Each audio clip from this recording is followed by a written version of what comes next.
Ito ngayon yung SYM na Cruising 400cc. Expressway legal na siya. Ayan. Kita nyo pala, malapad na yung upuan.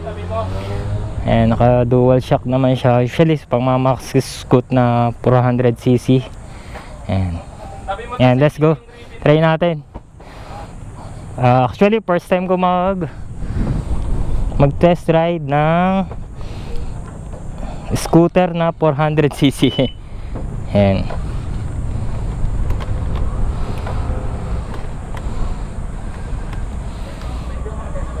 Lapad ng ano, ng panel. Yung side mirror, oh. Mapapansin nyo, kitang kita yung back, yung basta yung background sa likod. Hindi kumpara pag nandito lang, limited lang yung vision nyo yun. Pero dito napaka solid. Let's go. Medyo tip to sa akin. Yan. Pero manageable pa rin naman. Abot pa rin naman natin. Let's go, try natin. Baba ko lang yung visor. Yan, let's go.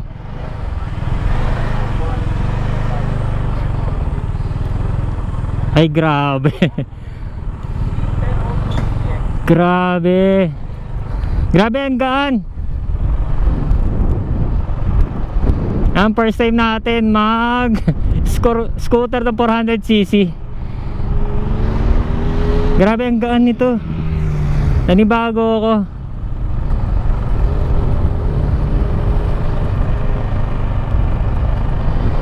Sarap ng feeling, para ako nasa kotse.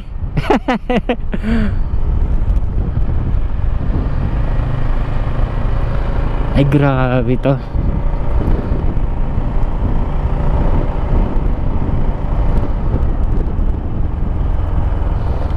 Sakto din yung ano, wind visor niya dito. Tara, birahin natin. Ayan, mapapansin nyo naman yung ano eh, ayan, speedometer. Tara. Pusampulan. Konting pigala ng silinyador. Siyempre 400cc, expect natin yung konting pigarang kada na talaga. Ayun, sarap i-banking, oh. Lapad kasi ng gulong eh. Parang sarap sa expressway nito, ah. Panalo to. Baka ito na yung maging ano natin, ah, unang scooter na pang expressway legal. Apaka-smooth.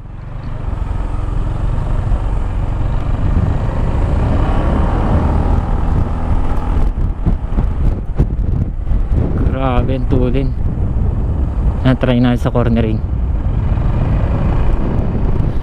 Makapansin ko sa upuan ng lambot. Para ako nasa sopa. Hindi masakit yung puwet. Grabe, natutuwa ako sa side mirror. Ayun, oh. Kitang kita mo yung nasa likod mo. Kunwari, ayan, oh, may overtake sa'yo. Kitang kita mo na agad eh. Hindi mo na kailangan lumingan-lingan ng gano'n, oh. Yung panel, panalo din. Ang lapad, oh. Tapos kagandahan dito sa mga ganitong malalaking ano, scooter, actually pagka ang panel mo nandito, isang yuyuko pa ka ng konti. Ito, mata mo na lang yung gagalaw mo, makikita mo na agad kung ilan na yung tinatakbo mo. Hindi tulad mga maliliit na scooter lang, baga ka pa yuyuko eh. Ayan. Panalo din. Try natin isa pa dun sa ano, sa mga cone. Although medyo malapit siya eh, try natin sa mga makikipot na daan. Kunwari, nasa city driving ka, ma-traffic, EDSA, C5. Ayan. Para matest natin yung capability ng motor na mga ganitong scooter. Ayan. Kung kaya sa mga singitan, kaya naman din, oh. Although hindi ko pa siya binabanking maigi. Ayan. Grabe yan sa rapid drive.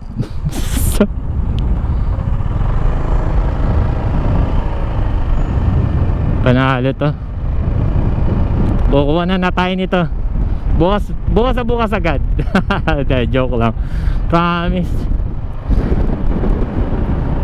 Kasi ako sa mga long ride, kaya ako nag-scooter, nabali na kasi yung kamay ko. Kaya sa mga declutch, madali ako mangalay.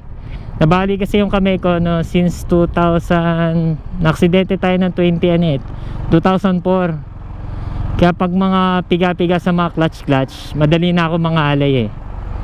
Dito makapansin nyo, pag mga scooter, sarap siyang sarap siya i-drive. Puro piga ka lang ng silinyador, preno lang. Ayan, kaya nag-scooter tayo eh. Madaling mangalay yung kamay ko, yung kaliwa kong kamay. Ayan. Kaya pero hindi pa rin natin inalis na magkaroon tayo ng mga declutch na big bike balang araw.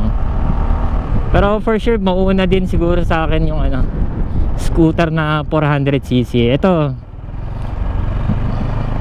pwede na sa akin to. SIM baka naman. Ayan, marami pa nakabang eh. Kaya patry naman natin sa ibang mga tropa. Op, yeah. Panalo ay. Panalo to. Ang gaan.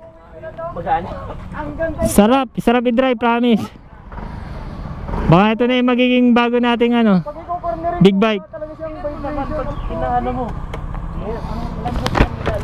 Panalo to. Ay may na siya traction control. May ABS na din.